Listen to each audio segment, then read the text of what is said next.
Good evening, everybody. Welcome back to the Captain Logan Show. 'Tis I, Captain Logan. And joining me, as always, is my fantastic chat moderator and producer, DJ Martinez. Hello. DJ, we're back to our respective states. Oh my gosh, and we're back live with these guys. Yeah. Every time we take any amount of time off, it always feels like a lot longer than it has been. So we haven't done the Captain Logan Show in a couple of weeks, and it feels like we've been on a 3-month hiatus. So welcome back. Thanks so much for being here, everybody. And DJ, as always, thank you for helping me out. And thanks for having me, man. It's always a blast. Of course. Yeah, it feels kind of weird having you remotely again, because we spent, a whole 4 days together, and the last time I saw you was in person. I know. Last time I saw your face was right here, right next to me, and now you're probably 1,000 miles away. He's gone. It's a bummer. It's a bummer we live so far away, but I really enjoyed having you here, man. And I'm glad to be doing this again with you. No, and thanks for your hospitality. It was just a wonderful trip. Such a good time. We did all kinds of fun things. We watched movies in DJ's movie theater, which is really cool. If it's possible, he undersold the coolness of that whole thing. And we watched Willy Wonka together, which is one of our respective favorite movies, or I should say collective favorite movies. We've talked about doing a commentary on that movie forever, and we thought about going ahead and doing it on that trip, but it had been a while since either of us had seen it, and we thought it'd be good to give it another watch before we did that. So maybe sometime in the near future, we'll do a Tuesday commentary on that movie. Yeah. And I got to do... Yeah, you showed me a wonderful movie. He made me watch without going on camera, and the only reason we didn't do a video on it is because I've done a lot of content on this movie, but finally got DJ to watch the Return of Captain Invincible, the really odd... it feels like a B movie, but I know it wasn't technically, at least for Australia. But that was a musical, a superhero musical starring Alan Arkin that came out in the early 80s, and it's one of my wife's favorite movies. I talk about it all the time. It got a really great release finally with a digital remaster, and the theatrical cut is available on that now. It has a music disc, although DJ, I finally sat down and listened to some of that, and it's just ripped straight from the movie. They didn't go to the masters, which hurts my feelings a little bit. Maybe those aren't available and you can't find it, but it was cool that they went above and beyond and at least put them on. I mean, I could have done that. I could have ripped it, but I guess it's nice to have that. It's convenient to just have all those tracks singled out for you in a playlist. Sure, I don't know that I'll ever use that for anything. Somebody's already ripped it and put it on YouTube, so there's kind of no reason to. But yeah, so you enjoyed Captain Invincible. I did. It was a lot of fun. That was a really fun night. It's preposterous. And what else did we do, DJ? We went to Barcade. Yeah, we went to the Blue Ghost, I think it's called. That was a lot of fun. You showed me a new place. Atlanta proper? It's not, right?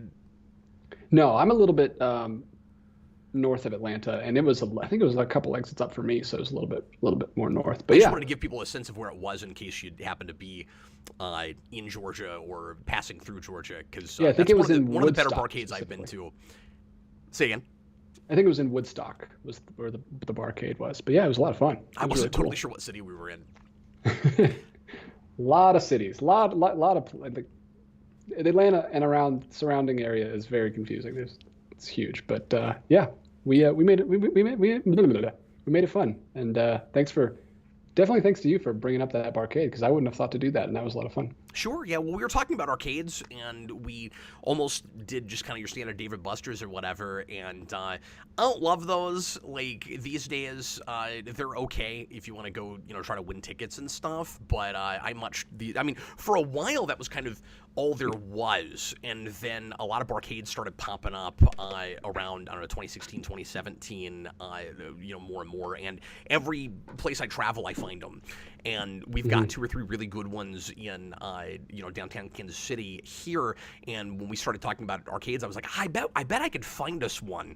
And I really liked that one, partly because they had a good pinball selection, and partly because they weren't just 80s machines. A lot of these nostalgic places like to cater more to people in their 50s and 60s, and I prefer places that mix in a little bit of 90s stuff too, because that's more of course, what I grew up with, and a lot of the arcades that I went to were big into fighters, and not just Mortal Kombat and Street Fighter, but Tekken and Virtual Fighter and Killer Instinct and that kind of thing, and Primal Rage, and which is not great, but it was there. But you got to play Killer Instinct for the first time. I did, and it reminded me of Primal Rage, but obviously a little better. But I mean, just because there's like dinosaurs and that kind of stuff. Yeah, well, I think you mentioned that you really like just the eclectic assortment of characters from different sorts of genres. Yeah. It was a pretty crazy, pretty wild game, but it was fun. I really liked that. I just got the arcade one up for that, which I showed off last night on my tour video for the bunker, which I did live with my phone, which was maybe an ill-advised exercise, but I tried it. It was a lot of fun. My voice gave out real early, so it was. I went for 2 hours. It was really difficult getting through that video. I guess I've still got a little bit of leftover. I don't know, throat stuff from when I was sick a couple weeks ago. I thought I was completely over everything, and then I started broadcasting. And I was like, oh, I sound terrible. Yeah, well, I mean, you don't realize it until you start talking for 2 hours, and then you're like, oh my gosh.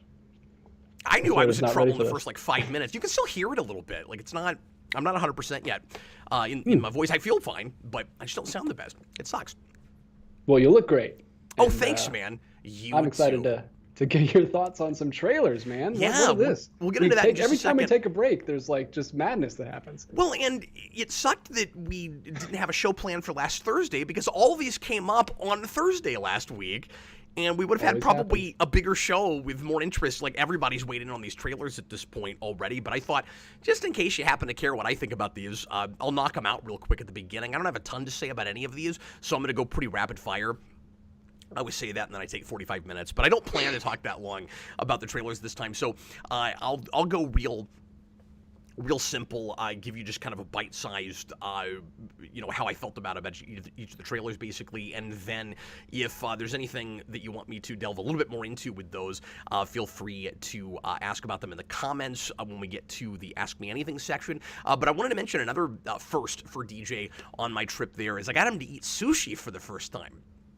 Oh yeah, I did try a little bit of that sushi. Yeah, it wasn't like a sit down restaurant. It was just a little small pickup place, but it was cool. I enjoyed what I had. It wasn't the best sushi, unfortunately, but he did get to try it, so that was cool. And he didn't hate it, which means I can take him to some place that has better sushi next time I see him in person. Yeah, I'm at least familiar with the consistency and form now, and I can move on to some more fancier, better tasting stuff. You've got the basic concept now. Of sushi and what those rolls are. But yeah, DJ took me to this really cool marketplace that was a little bit Japanese-esque just in its concept, really, where there were 12, 14 different restaurants. It was sort of like, or maybe more even, I'm not sure. It was kind of like a mall food court on steroids. And you go get what you want, kind of cafeteria style from any of the kind of holes in the wall, and then you go sit down in a big kind of cafeteria area. But that place was really cool. It was just rocking there. There's a lot of foot traffic and stuff, but that was a really neat place that you took me to. Yeah. If you come back, whenever you do come back, I'll take you to Ponce City Market, which is like that, but 4 times as big and 2 stories, and it's insane. Wow, that sounds really neat. As always, folks, we're going to do Ask Me Anything right after I get done talking about the lead-in topic, and you can ask me about that or anything else under the sun within reason. You leave a super chat in the dollar amount that guarantees that we'll chat about your topic or question, and you can also leave regular comments, and we'll answer as many things there as possible, and make sure to tag DJ there because... Just giving the spiel for anybody that hasn't happened to see the show before, or it's been a while, or you've watched it a bunch, but you always miss the first 10 minutes, so you just don't even know how the whole thing works. You just don't even know. Make sure and tag DJ because he's going to be reading the questions. That's his job. And also making crazy thumbnails with me doing faces like this. I finally got a chance to use that one. I've been sitting on that image you sent me for a while. I laughed out loud when I saw that thumbnail. I thought that was just spectacular, particularly with Indiana Jones. I got a message from Austin, and he was like, that's perfect. That completely encapsulates how I feel about that movie and that trailer so far. But that's not me talking. That's Austin. But anyway, make sure to tag at DJ Martinez or at The Welder or at no longer a sushi version. DJ will answer to any of those things and more. And now let's get into the trailers. So I'm just going to go in the order that I have them pulled up here. The first thing we'll talk about is Indiana Jones and the Dial of Destiny. A lot of people complaining about that title, saying it sounds kind of lame. Somebody just put in a question and asked if we thought, who was it that asked that? Mutale. Do you think it's an underwhelming title? I mean, kind of, but then I don't know if you can come up with a title that most people won't go, that sounds kind of lame. I think Indiana Jones is really difficult to come up with a good title for. You almost want to go back to Raiders of the Lost Ark and just not even have Indiana Jones in the title, and then it's maybe easier.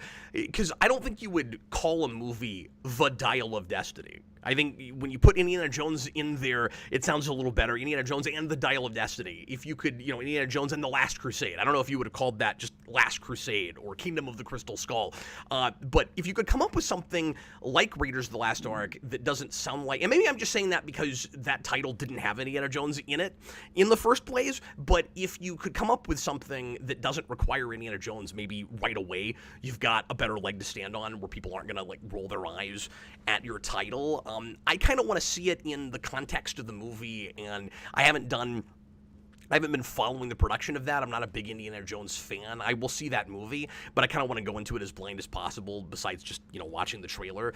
So it's sort of like Kingdom of the Crystal Skull, where I was like, well, that sounds a little odd. That sounds a little overly maybe high concept and silly. We'll go see it and see what it's like. And then it was both aliens and interdimensional. And I was like, oh, okay, this is as silly as it sounded.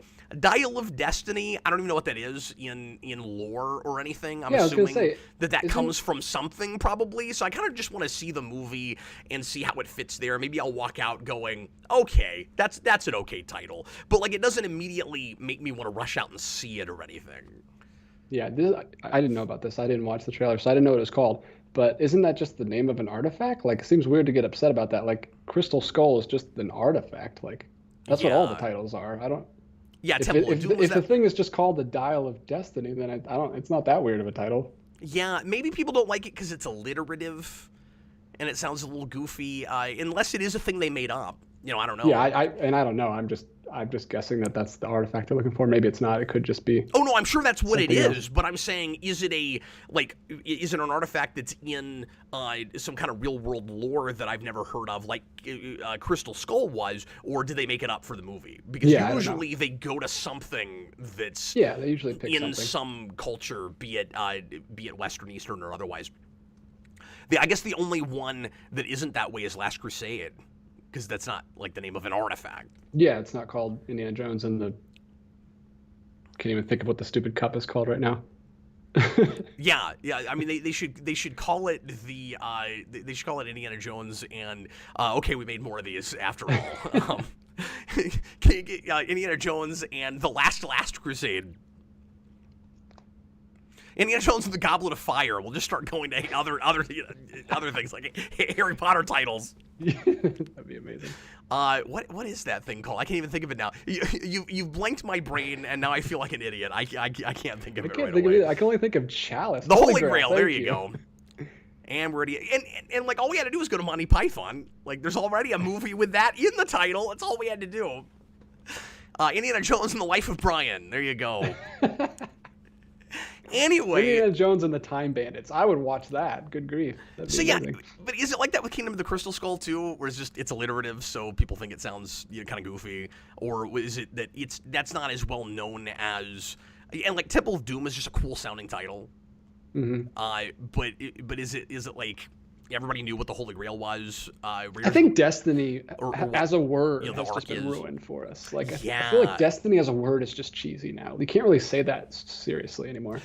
That's a really good point. If you called it Indiana Jones and the Spear of Destiny, you'd have exactly the same problem. And that's a thing. We all know what that is. That was the MacGuffin for the Constantine movie.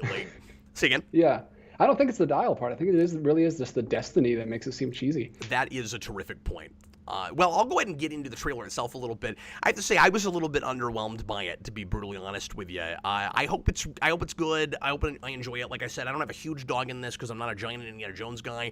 I've said this 1,000 times.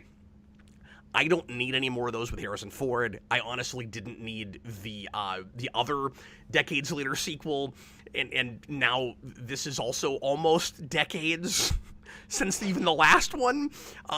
But like, I'll just give the spiel one more time. I've said a lot that I think Indiana Jones is just inherently a James Bond-ian sort of character where you should keep recasting it and keep him relatively younger and keep it in, at least with Indiana Jones, around the same time period even. But we know that Harrison Ford loves playing that character. We know a lot of people feel like there's nobody else that should do it. I'm sure eventually, after he's passed away, somebody will make another one with another actor, and we'll see what that's like. After Disney Plus has gotten over putting out prequels with characters that nobody has any interest in seeing a whole show about, because that is happening as well. But my biggest takeaway from the trailer was, I think it looks a little bit too nostalgia baity, and I'm surprised I'm saying that with that director. I didn't think it would necessarily have that problem, but it seems like, just like with Crystal Skull, actually more so than Crystal Skull, really, it's trying really hard to bank on particular images and feeling and style, and I was kind of hoping it would go its own way a little bit. I think there was a little bit of a worry from a lot of folks that it would be like darker and more sober, and not as much of an adventure film. It would feel too much like Logan. There was a part of me that wanted to see what that would look like, actually, and I'm sure I'm off the beaten path and all by myself on this, but there was a part of me that wanted to see kind of that take with it, where it's like it's an older Indiana Jones who like is lamenting not being able to go on these adventures anymore,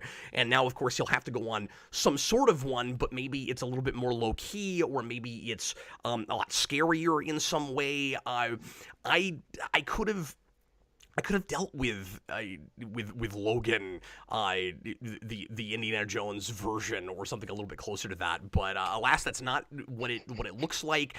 But the bigger fear I have is just visual effects. It looks way too CG ridden, and I was hoping that it would go with a lot more practical stuff. And it looks like it might suffer from some of the same problems visually that Crystal Skull had. So I'm a little bit frustrated with that, but we'll see how it is.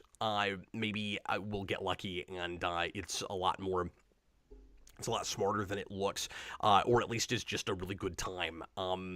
Like I said, not a huge fan of that character. I feel like either, and I don't want to get hung up on just one line of dialogue, but I feel like either I don't understand that character very well, or the filmmakers don't understand that character very well, because I never thought I would hear Indiana Jones say, "I don't believe in magic."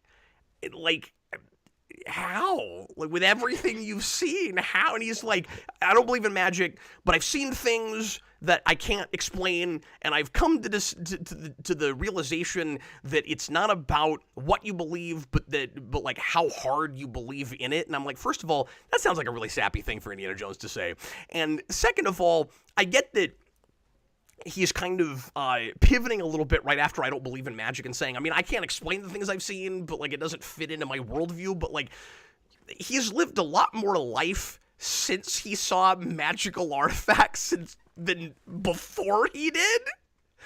It's a little bit hard to swallow that pill, I think, personally. But we'll see how well the movie wins us over on some of that stuff. So anyway, but yeah, like I like James Mangold as a director, and I wanted it to look a little bit more like a Mangold movie, and it feels right now like it could have been directed by anybody.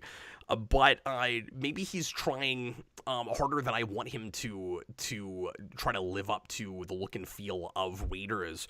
And like Temple of Doom kind of went its own direction a little bit, and Last Crusade also did the same thing. Like we don't have to go back to Raiders that hard. And that was some of the problem that Crystal Skull had in certain ways also. Yeah. Although I do think Last Crusade went back to Raiders quite a bit. It was like Nazis again, and we had a Christian artifact again, and That's true. it had a lot of repeat, but they did it in an effective way, I think. That's fair. I guess I'm just saying in like how lighthearted it was, but you're absolutely right. I do think to your point about them um, kind of just ditching the serial-esque format because they've already did in Crystal Skull. So like might as well just do like a Logan one at this point because Crystal Skull's not a serial at all. They brought back everything and like tied it all up. That was always your big complaint about that film was like we made it all one big story instead of just a little adventure movie. Yeah, and it kind of feels like this is going to maybe do that again, where it's Yeah. too much about trying to make it about the lore and the mythology of Indiana Jones. It needs to be anthology.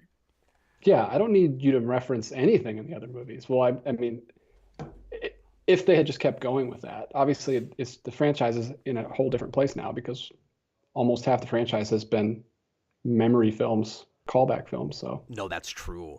And so, attempts at soft reboots. yeah, And maybe this will look like that at first, but then will kind of transform into, a one last hurrah kind of movie. But like the things I would look at in doing one last hurrah for Indiana Jones are Logan and then Rocky Balboa. Like I'd love an Indiana Jones that was like Rocky Balboa. where he almost gets the artifact, but he loses it at the last second. I guess I just mean tonally, if nothing else, where he's really dealing with his mortality, and I'm sure that will be a theme in the movie, but I don't know how like. I don't know. I don't want to say character driven, but like I want that to be brought to the fore. And like I could deal with a more low key, like slightly depressing Indiana Jones movie. I guess that's what I want is a thing that's not too like rah rah high rise adventure. The man's 80 years old. Like make it about that. Why did it reminds me once again of Picard, where it's like, why does and that show is awful, and this doesn't look like that, but Picard is starring in an 80-year-old man who is now an 80-year-old robot man. And I don't understand why every season of that show has to be action movie Picard and like a huge, either time travel story or story about like, androids invading and it's always, doom and gloom. The whole universe is going to be destroyed. And I'm like, why can't we just tell a story about a man who is at the end of his life and is palling around with his dog and is lamenting that he can't go be the captain anymore. Maybe he does go on one more adventure, but why does the whole universe have to be at stake? Why can't it be more internal than external conflict? And I guess I'm saying that's what I want from Indiana Jones, but I'm probably by myself on this, and maybe that's a movie that wouldn't perform very well. But at the same time, I don't think you'd want it to look too much like Crystal Skull either, and I think it looks a lot more like that movie that I expected it to. Yeah, I don't know. You got me. I that sounds interesting to me. I'd watch it. This is not a franchise that I'm too invested in. The first one I saw was Crystal Skull. I did not grow up with the original trilogy. I thought it was fine. I enjoyed it. I went back and watched the other ones. I thought they were fine. I enjoyed them, but I didn't fall in love with any of them. They're just kind of fun adventure movies, and I've only seen them once. So I have nothing. There's nothing at stake for me. I am just a innocent bystander. Hope it's good for you guys who love the franchise. Yeah, exactly. Well, I feel like I'm in the same place as you. Like, I didn't grow up with those movies real hard. And I think that's one of those franchises that you kind of have to grow up with to get super invested in, unless you're real into that adventure genre because of probably some other franchise that was massively influenced by it, right? Yeah. Like I could see a kid that grew up with Pirates of the Caribbean that never watched Indiana Jones, but then watches Indiana Jones and falls in love with it. Like I could see that. Yeah, I think the Pirates of the Caribbean is my Indiana Jones, honestly, because that trilogy was a big part of my growing up. I watched those a bunch. I think Austin probably has the same thing. But he likes like Indiana Jones 90s too. kids that grew up with The Mummy, the Brendan Fraser movies, stuff like that. Yeah, yeah. That's true. Okay, I said rapid fire, and that was a mistake. I'm going to move on and go a little quicker. So we've got a second trailer for the Super Mario Brothers movie, and I don't have much to add except it still looks wonderful, and it's the movie I'm most excited for next year, which I still feel weird saying because I was concerned about Illumination until we got that teaser, and the fact that Nintendo is putting its name in front of Illumination tells you everything you need to know about the way that movie is being made and the way that they are correctly micromanaging that movie. That's not even the right word, probably. It looks like it is Nintendo making that film, and Illumination is providing the animation. That's really what it looks like. With some of their comedy staples here and there, but axing the gross out factor, which is really nice. Like, there's a couple of lines in this trailer that really that feel like they're kind of standard MO for the way they do comedy, but nothing offensive. Like, there's a bit where one of the toads is like, what are we supposed to do? We're adorable. And then he gives like a, silly adorable face. Like, that's a standard Illumination kind of joke that you would get in a Despicable Me movie or something, but like, didn't rub me the wrong way or anything. I don't want the whole movie to be that, but again, there's no gross out stuff. It didn't seem out of character for that person to say that, so that toad to say that. So it's fine, but I don't like typically movies that are just about fan service, that are just about references. This is one of those rare birds that really needs to be that. And it looks like it's doing it in exactly the way that I wanted, which is just take everything that's super fun from as many games as possible, throw it all in a blender, and just make it as cohesive as possible. It's got lots of Galaxy. It's got lots of Mario 64. We've got the mural or the stained glass window for Mario 64 real prominently in that trailer, and that got me excited. I'm sure the inside of the castle will be laid out a lot like in that game. I'm excited about that. We got platforming in the trailer. There's this nice bit that's kind of 2D side-scrollery, and it's the first time Mario is jumping on certain kinds of platforms and figuring out what the rules are. We're playing around with Mario physics. Wow. He jumps on one of the, I forget what they're called, but like the single blocks from Mario 3 that turns a different color, and then if you stand on it too long, it drops, and he does that, and he falls. It's great. We've got him with a raccoon suit. The end of the trailer gives us Mario Kart. I said I was almost positive Mario Kart would show up in the movie. We are getting that. They showed us Rainbow Road. I couldn't help but fanboy out about that, of course. It's really exciting. Right now, the casting choice that I'm most excited about is Peach. I think she sounds fantastic. The whole Warrior Peach thing looks great. She's like leading an army. It's Luigi that gets kidnapped instead of her. I'm fine with all of that. She seems awesome, and she seems to have the most definitive, like, sort of voice you think of when you think of Peach. It's perfect. And a lot of people are also really excited about Charlie Day as Luigi, and he sounds really good too.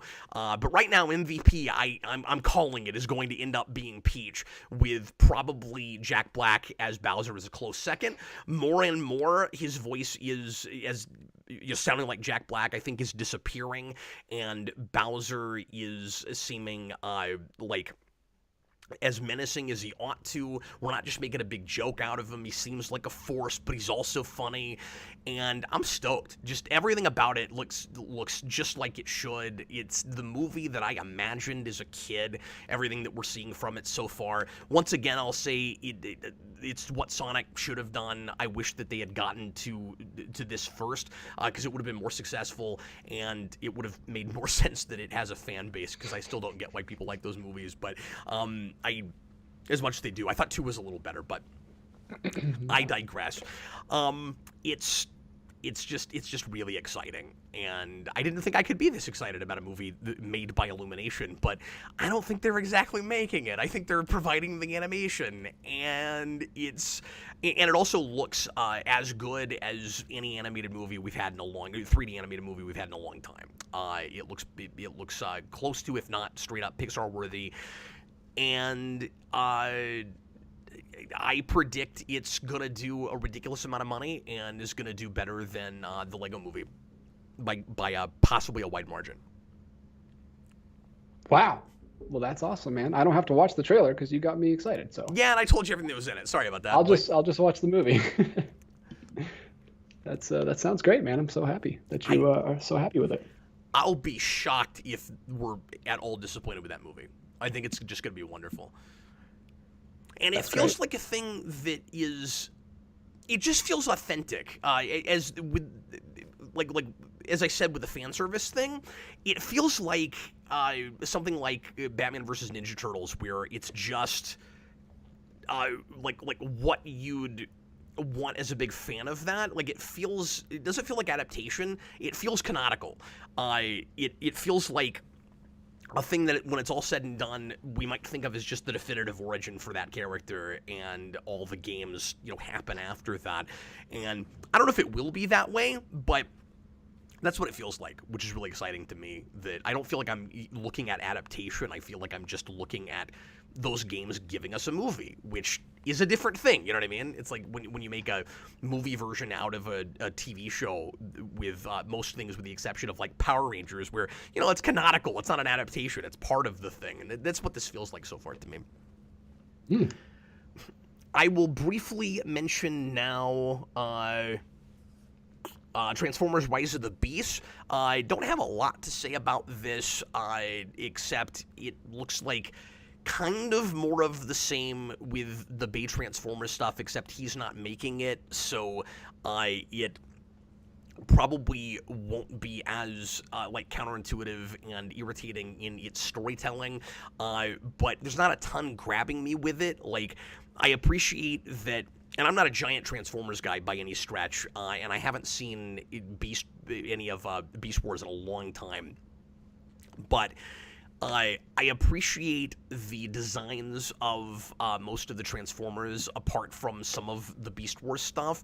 RC just straight up looks like RC, and that's kind of cool. She's in there, and all the Transformers look a little smaller now. They're kind of running with the designs that they were doing in Bumblebee, which is in that continuity, but as a prequel felt like slightly a little bit soft rebooty, where it was trying to kind of split the middle and stay in that universe, but give Transformers fans a little bit more of what they wanted from a live-action adaptation. So they're not as bulky now. They don't have too much going on. They don't feel like just big piles of junk anymore, which is nice. And a lot of people are complaining about what Optimus Primal looks like, and the big ape from Beast Wars. I don't think he looks awful. I wish he had a little color in him, is really my only complaint with that. And I kind of wish the movie was just them, that it wasn't the regular Transformers, and that we could just do a Beast Wars movie. I think that could be cool, and I wish that's what they were doing, but alas, that's not what we're getting. So I don't know. I'm lukewarm on it. I didn't like Bumblebee, and I know a lot of people did, and a lot of people felt like we were finally going on the right track away from Michael Bay. A lot of people disagree with me on this. I don't want to get any arguments about it again, but it kept too much of the way they tell stories with those movies for my taste with that. I'll be like, oh, now it has heart and stuff, and I'm like, it seems like forced heart to me. I wasn't buying it, and this looks like kind of more of the same with that. So a lot of people are like, oh no, it still looks too Michael Bay, and I'm like, it also looks too Bumblebee, which I didn't like. So I don't know if I'll see it. I've not decided yet. I might wait and just see what people say about it. And then finally, Guardians of the Galaxy Volume 3, which people are really eating up with a spoon and really excited about. It still has, of course, plenty of quirkiness, and there's some humor in that trailer, but a lot of it is about it being the last. It's real kind of heartfelt and emotional. And that's become kind of a bad buzzword with trailers, but I don't know what else to say about it. Like, that's what it's going for, is like a tear-jerky. This is going to be this team's last time all together, and they know it for some reason. So we'll see what the in story reason is for Rocket Raccoon's kind of tear-jerky speech that a lot of people are quoting now. I think you're going to see it in memes. I think you're going to see it on T-shirts. Honestly, a little sappy coming from that character. I'm not immediately buying into that, and we'll see what the context, is of it in the film. So I don't know if I have any criticism yet. It's just we haven't seen the movie yet, so I don't mean to criticize it before I see it, but I do have the concern a little bit that we might go even farther than we did with Yondu, who, when he, in Guardians of the Galaxy 2, does his whole, I don't use my head to control the arrow, it's my heart thing. That seemed out of character for that character to me. I felt like that was going a little bit too far in the cheese factor department, and I'm a little bit concerned about that with Rocket. But I'm stoked that we're finally going to get Rocket's backstory. I'm sure that's going to be chilling and horrifying, and I'm excited to see what exactly that ends up being. I love the new outfits that are a lot closer to the uniforms that they're wearing in the comics and the Abnett Lanning stuff. Rocket had an outfit like that in, I think, Endgame. But I don't know if the other Guardians have. If they did, and the couple times we've seen them after that, I didn't notice it. And I don't think they have them in the Christmas special. But nevertheless, I thought that looked really cool. And there's a lot of just really, fun, exciting, out there space imagery and stuff with that trailer. So, of course, I'm excited about that movie, too. As far as overall excitement factor, I think Mario is edging it out for me just a slight bit, but I'm partly just because I feel like I can tell exactly what I'm getting into with that, and I like that I don't know everything about the Guardians movie yet, but so yeah, that's the trailers. There we go. So DJ, let's go ahead and get into folks' questions, unless you have anything to add about any of the stuff I just mentioned, because I've just been kind of rambling alone for the last 10 minutes. No. Like I said, I haven't seen any of them. I don't know if I'm going to see any of the movies, so I had nothing to add. So you handled it beautifully. Thank you so much for letting me off the hook for that one. Oh, thanks, man. Yeah. Well, everybody can be their own judge about how beautiful that was, but I appreciate the compliment. Okay, let's go ahead and see what folks are talking about. And again, feel free to bring it back to any of those movies if you want to, or anything going on in the news that I may or may not know about. While on my brief hiatus, I wasn't real super plugged in, but I've looked into some things here and there with particularly some of the stuff going on with Disney and Warner Brothers right now, but it's really hard to keep up with everything, and I'm sure that if news comes up, someone will probably bring me something I don't even know about. So, yeah, feel free to have me talk about whatever you'd like. Let's get into it. All right. T-Edge1, $5. Mario movie feels like they threw everything in the kitchen sink, but in a good way. Yeah. And then he also says, have you watched Wednesday? It's CW shows done right. Great show tonight, guys. Oh, what an interesting compliment. I have not yet. I want to. I have been trying to binge through as quickly as possible, finally, Better Call Saul, and I'm 3 episodes into season 5, so I'm getting there. I don't know how I'm going to deal with the last season yet, because it's not on Netflix yet, and it probably won't be until next year, but I'm gonna have to go ahead and watch it. So I'm probably just going to pay for it on Amazon and just bite the bullet and buy it episode to episode. I don't really know any other way to watch it. And they've got those on sale right now for like $1 a piece, so it's not the worst thing in the world. But anyway, so I may try to talk about that, especially if I can find a co-host that's watched it, and do a little show on that in the not-too-distant future. And then my plan after that was to go ahead and finally watch Peacemaker, and then talk about that with Austin. So I might do Wednesday after that, but I won't necessarily review it on a Wednesday, but it would be fun if we did it on a Wednesday. But yes, I definitely want to watch that, and I have heard some good things about it, so I'm excited. A lot of people doing TV shows and miniseries right now that I never expected we would necessarily see dip their toes into that, particularly Tim Burton doing a TV show. That's exciting to me to see how that goes, because I haven't liked much from Burton in a long time, and having to go to a different format could be just what he needs to get his creative juices flowing again, and to bring us something new. So Yeah, I was gonna say I'm just excited. I'm just excited to see him make something good again that I like. Hopefully this is it. I don't know. My wife's been watching it. I think she's almost finished with it. I think she just finished the last episode. She's been watching it all week, and I've been walking through the living room and seeing some of it. And it's funny that he said that because I asked my wife the same thing. I was like, is this like a CW kind of show, kind of like they did with Sabrina a few years ago? And that's funny that he said the exact same thing, because that's what it seemed like just from the little bits that I got as I was walking through. It was very like, it seemed like CW teen drama kind of, and kind of like Harry Potter-y a little bit. That's so interesting coming from him, because that's not what you would think he would make. Yeah, I don't know. Obviously, I haven't seen any of it. I haven't sat down and watched any of it, but that's just little bits I've been catching as I walk through. But I'm really surprised by that description. Hopefully it's great. Which is interesting considering he did, and I don't think anybody liked this, and I haven't seen it, but he did the film adaptation a number of years ago now of Dark Shadows, thank you. And that was obviously long before CW, but that was kind of that sort of a show in its way, right? Like that was a kind of a dark fantasy soap opera kind of thing. So it's interesting that he's gone to that material and done his kind of standard Tim Burton thing with it, and now it seems like he's going the opposite way, where he's taking something that wasn't that and turning it into that. So if that's what it is, so that's interesting. Yeah, and Daniverse says Sabrina was actually Netflix. I know it was Netflix. Right. I was just using CWE as an adjective, like we do on this channel, to describe teen angst shows. Wasn't the original Sabrina a WB show though? Yeah, obviously it was a sitcom, completely different. But right. But wasn't it the network? Wasn't it on the WB? I don't remember. Maybe it wasn't. I thought so. But Hayden Spring tagged me and said Wednesday is by the creators of Smallville, apparently. Oh, well, that explains everything then. But Burton is on it, from what I've heard. I thought he was full on show running it. Maybe he means the writers of Smallville.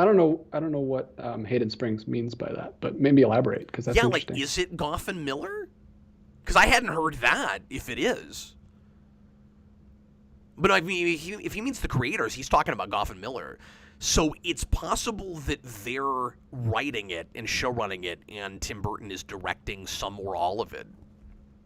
Mm-hmm. Oh, Sabrina was an ABC show. There you go. And the last season was on WB. Thanks, Daniverse. I knew I remembered that being related to the WB in some capacity. Daniverse is our quick Wikipedia. He's faster than we can look it up. I like it.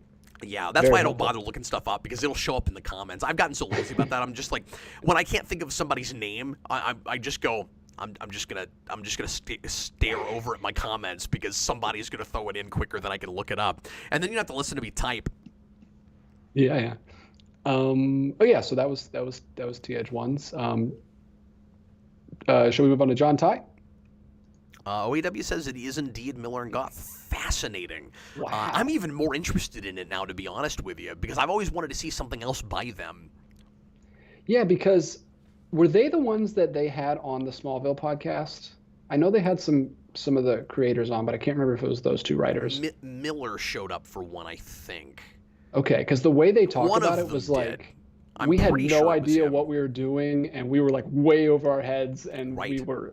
And so like, maybe if they have time and actually like, time to write something, they could do something much better than they did with Smallville. Well, and they've got 20 years of experience now. Like they know how to make a show at this point, and they've done other shows. I just haven't seen them. Yeah, I just don't want to write it off because it's like the writers of Smallville. I mean, like they're different people and they have different circumstances. Well, and that's what I was going to say is I know I make fun of Smallville all the time, but I still say I have a love-hate relationship with that before I have a hate relationship. No, on the contrary, I'm more interested in it now because it's them. Because I want to know what they're like especially without the kind of net that they had, or maybe I should say the handcuffs of a network like the WB and the CW, because Netflix is going to more or less let them do whatever they want to do. And so, like, knowing, it would be interesting to see them without a net, I guess is what I'm saying. This is actually kind of annoying. OAW Entertainment says Burton is an executive producer. What? That's all he is? I've heard everyone talk about this like it was his baby.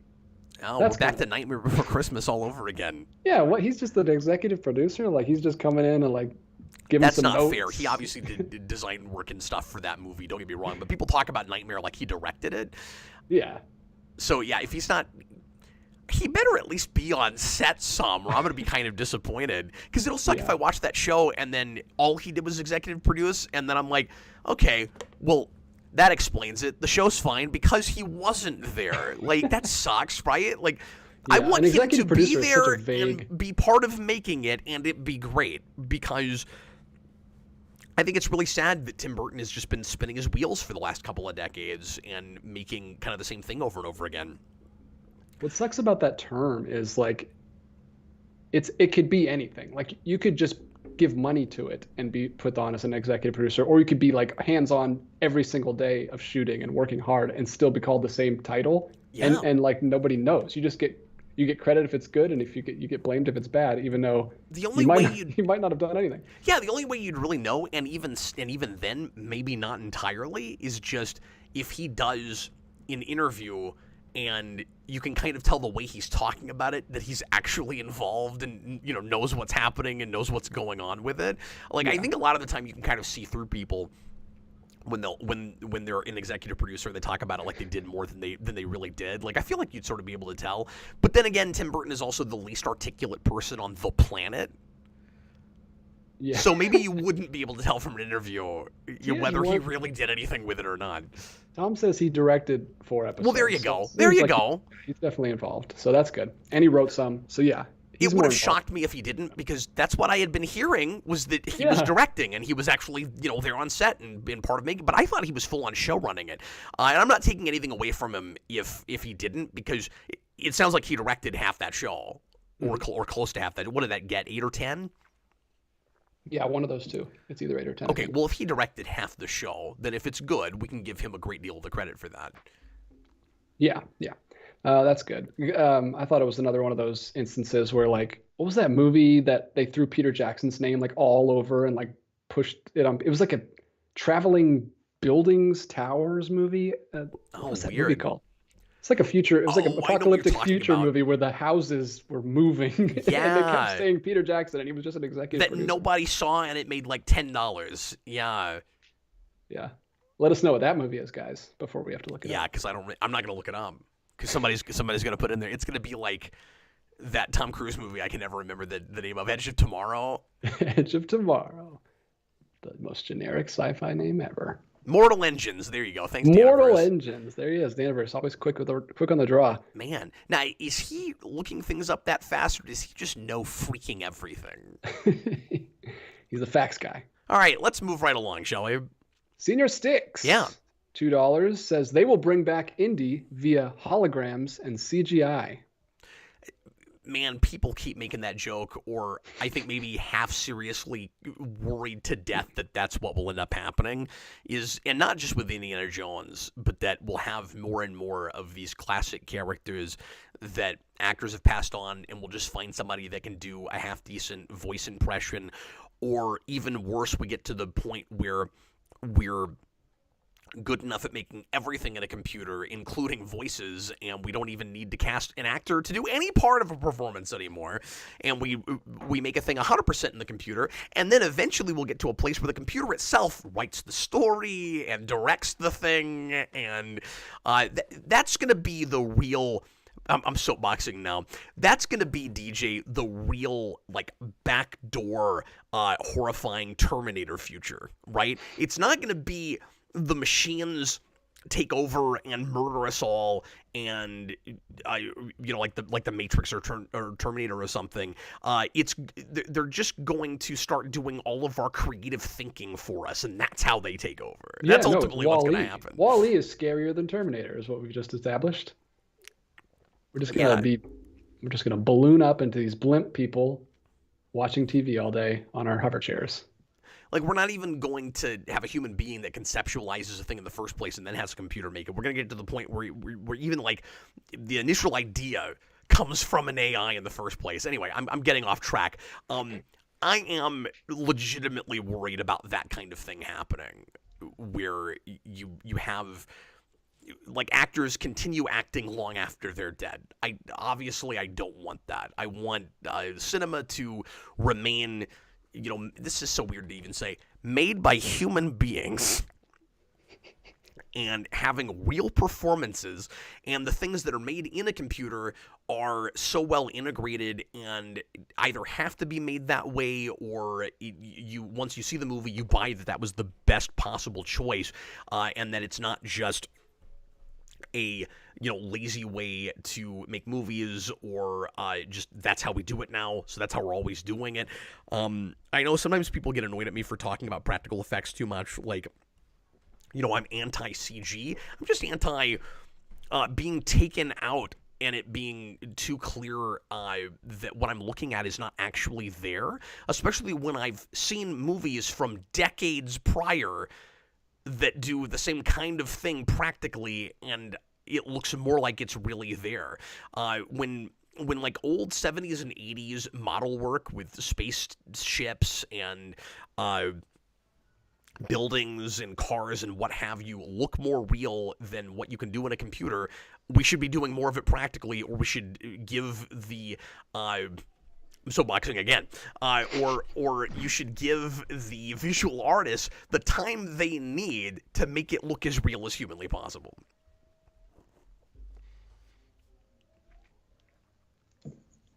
Okay, I'm done with that lecture, DJ. We can move on. Okay. Didn't know if there was like an epilogue or anything. Okay, we're good. Mutale. I think there was a prologue and an epilogue to that already. Cap, what does a future comic book movie have to do to garner the emotional reaction you got from Superman dying in BVS and Black Adam is officially a flop? It is indeed officially a flop, but you can watch it on HBO Max now if you didn't bother to pay for it in the movie theater. Get those numbers up so that Dwayne Johnson gets his stupid sequel. No, don't do that. Nobody watched that movie. Look, if you really liked it, that's great, but I don't need to ever see Dwayne Johnson make another superhero movie. Although I'll tell you in a second who I would cast him as if he hadn't already done Black Adam, because I had a really amusing idea about this the other day, and I told Austin about it. He thought I was crazy, so I want to tell you guys because I think it's funny. But the question was, what would a well? I guess it's a matter of just so what he's talking about. He said Superman dying in BVS, right? Mm-hmm. He's talking about a really emotionally manipulative thing that the first time I saw... Why do we have to keep bringing this up? The first I love it. I'll link it in the description below. You guys can watch the video. It's annoying. Every time anyway, the first time I saw that movie, it made me tear up, even though I wasn't buying a lot about that movie, and I thought it was very convoluted and trying too hard, of course. And like the second time I saw it, I developed a lot of the opinions I have at this point about that film. But the first time around, just letting it wash over me, stylistically, there were a lot of things, of course, that I enjoyed about that movie. And it blindsided me with Death of Superman, which is a major nostalgic thing for me. It was one of the big things that got me into comics in the first place, and I always hated that we didn't get to see Superman Lives, and I never thought that we would see that adapted in any way. And we did, and it was a big deal to me the first time around. The second time, I had a hard time not laughing at it. And, once I had that experience, I never had it again. It was not like Guardians of the Galaxy Volume 2, where you get to the funeral at the end and I tear up every single time. If I'm passing a TV that is showing that scene, I tear up. I don't even have to see the entire movie. Do not have that with The Death of Superman in BVS. So the answer to your question is, I have no idea. It would have to be another thing that I never thought I would. Because if he's talking specifically that experience, it would be a thing that didn't warrant that reaction, but got it from me anyway.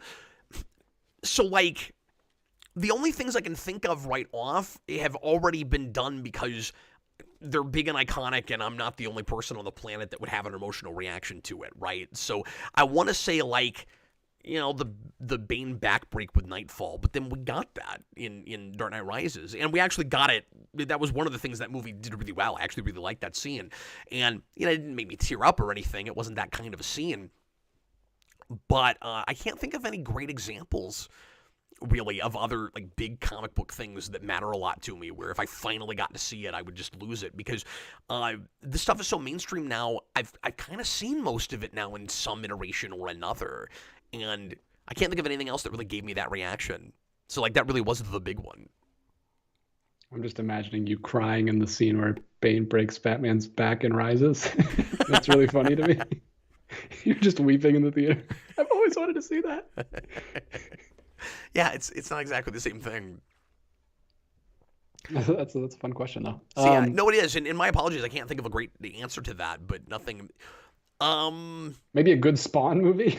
You just weep because it's an actual competent Spawn movie being made. Yeah, and especially if we got a really good dynamic for Sam and Twitch, like if you got the right actors, that would be a big deal to me. Red Lanterns done right would get me really jazzed. How about a Tick theatrical movie? That'd be crazy. Well, the thing is, Amazon Tick already did that for me. Yeah. And like, I cried harder when it got canceled, but I'm sorry, it's not funny. But no, it is. It's hilarious. But I did have a huge reaction with Thrakkerzog, which was one of the reasons it was such a rough thing for me that show got canceled, because we never got to see their Thrakkerzog. They were building it up real hard at the end of the second season, and it turned out that was a big slow burn reveal, and I was shocked it turned out to be not just a thing I knew about, but one of my favorite things in the tag. Yeah, that's crazy. John Ty gives us a $10 super chat. Thanks so much. What's up? Do creators of entertainment have the responsibility in how their message can affect the culture in a positive or negative way? And should the creator not care about how they will affect the culture? So I guess he means or, like either or.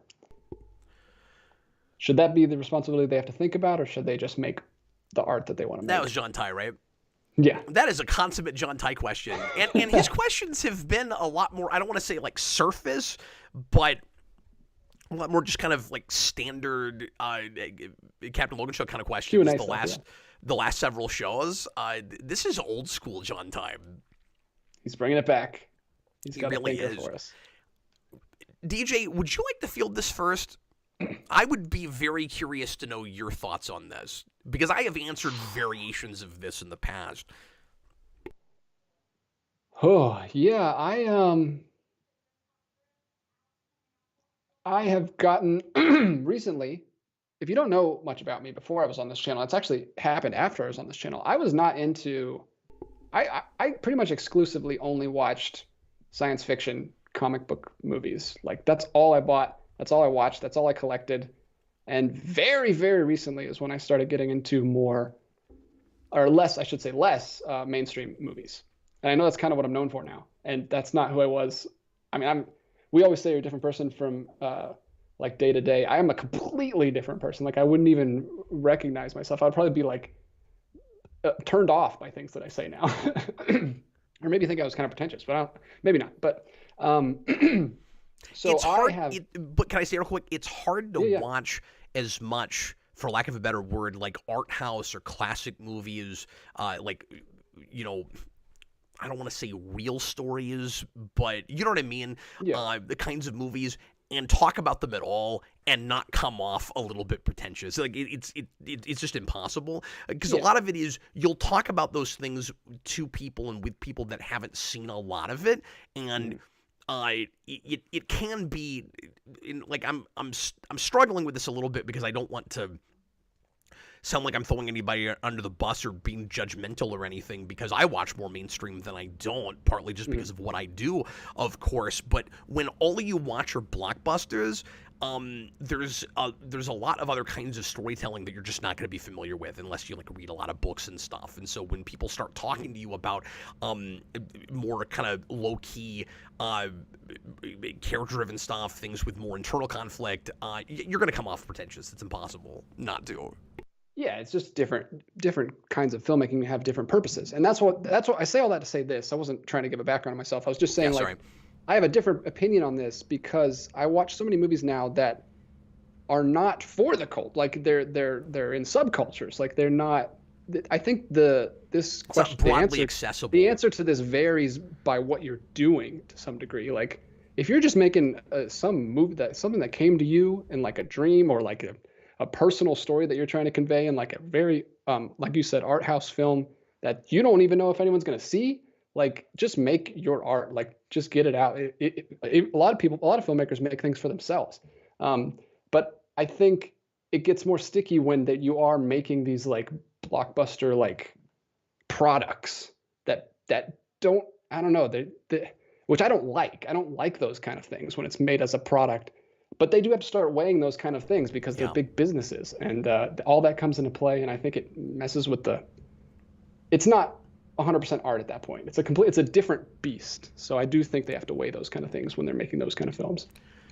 Yeah, it's all commercial to some degree if you put out a product and expect to make a living doing it, right? Like, regardless of how small it is, regardless of how accessible you're trying to make it, of whether everybody under the sun is going to see it or just a small subset like you're talking about. But, I mean, even if you're making a movie that only, 50,000 people are going to see, it's still commercial in its way. Absolutely, yeah. You still made it, unless you made a thing not expecting to make any money with it at all, and you just uploaded it for free on YouTube, it's commercial.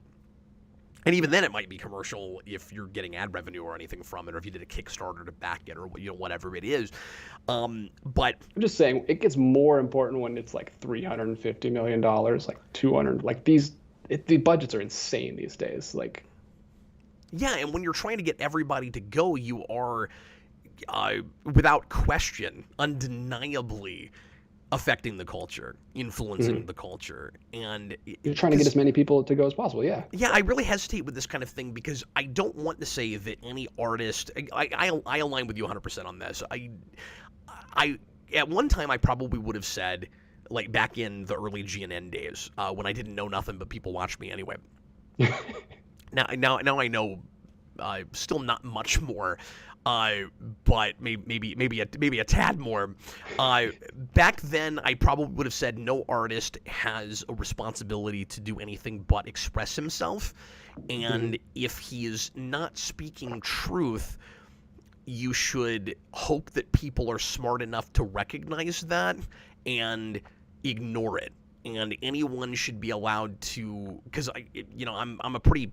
Yeah, I'm still this way. I'm kind of a free speech absolutist. If I have to, get into political terms with it, like I don't like to get real political, but I don't mind telling you how I feel about that whole thing. Anyone should be allowed to say anything they want to, whether we're talking about making a podcast, calling somebody on the phone, talking to people on the street, or making art, and if somebody says something obscene or horrifying or wrong or dirty or something you believe is evil, they still have a right to put that out there. And if people are thinking and and are critical, they'll go, "Hey, that's dumb." Like, and it shouldn't influence the culture too much because we should be smart enough to ignore it. The problem is we aren't necessarily. It is possible to influence enough people with preposterous propaganda, and I'm sorry to say we aren't as critically minded in this country as we ought to be, and it does feel like there are, and I don't want to sound conspiratorial when I say this, but sometimes it feels like there are maybe particular people or groups that are working hard for the sake of their own bottom line or power or whatever to make sure that people are not thinking for themselves, and that does happen, and that's really unfortunate. So I guess to some degree you do have a responsibility with it. But that doesn't mean that I think it should be like regulated by the government or anything like that. I just think people need to have common sense and go, if I'm making a movie that is probably going to make $1 billion, and I'm not careful about what I'm saying with it, it might lead us, it might set a bad precedent and lead the art down a bad path, at the very least. Do you see what I'm saying? So, sorry, that was a roundabout way of saying, I agree with you 100%. What I want in its purest form, art should just be self-expression, let a person, for lack of a better way of putting it, speak their own truth. Put out the way they look at things and make an argument, if they're making an argument, for whatever it is in their piece they want to. That's not propaganda, that's just telling stories. But all things are not equal necessarily. So I guess what I'm saying is the big giant companies are the ones that have the most responsibility for this, and of course, ironically, are the people that are going to take the least responsibility for this. Yeah, I'm glad you got there, because that's where I was going to go next. I think the problem is, like, if someone just made, even if it was a big budget movie, if it was this huge movie and it had like a bad message, something that we could kind of all agree was kind of a bad message, it would just be like, okay, people like that movie, but it's kind of meh. But it's a problem because we have everything is so IP related. We have these huge brands where, like, Disney, all stuff that comes out from Disney, all stuff that comes out from Marvel. So it's like people just they're in love with everything that company makes. So if one of those has like something that's really problematic, then it's weird. We're in this weird place where they feel like they have to answer to the rest of the brand, or the rest of the movies, or that's a weird odd one out. It's like, I really think it is because it's these huge companies and these huge like ongoing series for 20 something films that are like, it gets really weird when it's like, okay, this has become a staple of the culture. And they're scary everything has so much stakes. Yeah, and even if you can't immediately see what the influence is likely to be, because you don't have a crystal ball and you can't tell the future. So even when you're looking at a movie and you go, I think this is saying this, or I think it could be misconstrued as this, you don't necessarily know how it's going to ultimately steer the culture. But my fear is these big companies, Disney, Warner Brothers, et cetera, have a vested interest in what you think and feel and believe in because they're trying to sell you things. Mm-hmm. And they're not necessarily just hiring an artist to make a thing that's saying whatever he or she wants to say.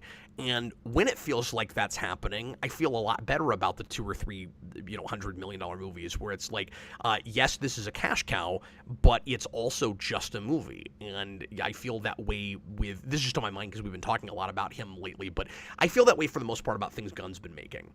I feel like for the most part, with the Guardians movies and stuff, and with the Suicide Squad, he's been kind of given the keys to the kingdom, allowed to make what he wants to make, and it feels like an artist vision that is making a company a lot of money so they don't care what he's saying. And that's the best possible outcome. Don't you think, DJ? Where like they're not worried about their bottom line because people are eating it up with a spoon, so they don't care what's being said. But when they don't trust it, or when they greenlight a thing because, and this starts to sound conspiratorial, but bear with me because I think there might be some truth to this. If a thing gets greenlit because they go, this is the way the culture is going, or this will influence people in a way that we want to, and like that's where we started from the first place, and then everything builds up from there. That's when it stops starting from an artistic place in the first place, and that's when it gets scary. So like, I don't have a problem with the fact that a lot of art is also business, necessarily. I've said 1,000 times, I think that you can, and also, like, people need to be able to make a living doing these things, or they're not going to have enough incentive to do Absolutely. It. How do you live? How do you survive? But, we can't all be starving artists and expect to actually perform to, produce anything. So... To some degree. Everybody watch Tick, Tick, Boom. It's all about this whole concept. It's such a great movie. Anyway. Oh, I never finished that. Thanks for reminding me, because I started it and I was liking it, but I got distracted as I often do, and I haven't gotten back to it. But anyway, you see the point I'm making, DJ. That like, I'm not against commercial art, but Oh, absolutely. Yeah. it's gotta be. I want to put the art first. I almost want to call it like artistic commercialism before commercial art. You know what I mean? Like I want to put the art in front of the commercial part. Yeah, just tell stories about characters that are based on your experience, and it'll connect with people even if they don't agree or have any experience with what your movie is about. They'll get it through your perspective. But if you just come at it with a point, then it's not like. Here's an example. I think from seeing the movie, I don't know anything about this, but from Captain Marvel, it feels like those writers had a story that they wanted to tell that could have been pretty good. And as soon as they found out what they wanted to tell the story about, they just made them make that the story, and it was just that, and she can't have any problems. She has to be perfect, and it seems like that could have been a cool movie that just got completely derailed because they wanted to make this movie. They wanted to make this point be the movie, and it was. I agree, and it felt more than compromised. It felt gutted. It felt I don't know, distilled. Yeah, it just felt like, hey, this is our message, and isn't that great? It's like, no, and that I doesn't need you to resonate pull with me in. anybody. Where you're just kind of like yelling through a megaphone, whatever your message is, as opposed to like people. Where you mine truth, where people relate to characters and stories is when people have like actual struggles and have difficulty dealing with stuff, and you have to almost overcompensate with a character like Captain Marvel, who's so freaking powerful in the first place. Yeah. Have we learned nothing from the fact that a lot of people don't understand what Superman is about and are worried that he's not relatable because he can't be killed and he can take over the world if he wants to, and you're gonna go to Captain Marvel and you're gonna not give her a character arc? Like, what are you thinking? All right. Well, that was a lot of fun. I quite enjoyed that discussion. Like, we get it. She's a strong female character. Why don't you make that difficult for her? You did it with Captain America. Why can't you do it with Captain Marvel? Like, I don't understand. Yeah, and we just had Wonder Woman. That's what makes it even more. Yeah. Like, Wonder Woman is so good. And I've said this before, and then we'll move on, but one of the biggest problems with that is they touted that movie up so hard, making a big deal out of, look at us, we finally have a singular female protagonist movie, and they could have done it years before that. So like it felt like they were trepidatious, like they were afraid it wouldn't sell and that their main demographic wouldn't go see it. And then DC gets to it before they have a chance. They finally make a decent movie, and it happens to be the first good female-led solo superhero movie we've ever had. And then Marvel puts theirs out, and I think kind of expected it to be the cultural phenomenon that Black Panther ultimately ended up being. And hey, guess what? Black Panther wasn't super preachy about its politics and or its message that's related to politics, in my opinion. And it was actually kind of thoughtful about it, and it spoke to the masses, and particularly the group that it was hoping to speak to, and it did really well. And Captain Marvel did not have that. It performed financially, but clearly was not the cultural phenomenon that they were, hoping that it would be. Yeah, I mean, we're still trying to get a sequel, and it's been, I guess it's only been like 4 years now. Time has no meaning. We get 5,000. It feels like it's been 10 years, but that's just because we get 5,000 Marvel things a year now. Well, and to be fair, that was 2019. It wasn't even that long ago, but it feels like forever ago. No, it feels like forever ago. Yeah, well, but also part of that's because Phase 4 had 19 TV shows in it. Yeah. Oh and my gosh. Don't get me wrong, because I know I'm probably going to get some complaints in the comments about what I'm saying later. I know some of you guys might be thinking, but Captain Marvel was not super pandery with this message. No, because they were trying to walk a tightrope, and I don't think they succeeded well in walking that. The problem is that movie's not really taking any risks, and like DJ's saying, the character feels too perfect, and that by itself makes it feel kind of pandery to me, where I'm like, well, why do we have different rules just because your main character is female? Like, what is this, the 1920s? Like, just, make her... give her all the problems you gave any male character, and like, don't be afraid of that. It's weird. It's like they're walking on eggshells because they want to make sure that movie feels important. And guess what? It didn't. It felt really superfluous. The one scene that would have been super ultra pandery ended up actually getting cut from that movie. And thank goodness, but they shot it. Have you seen that?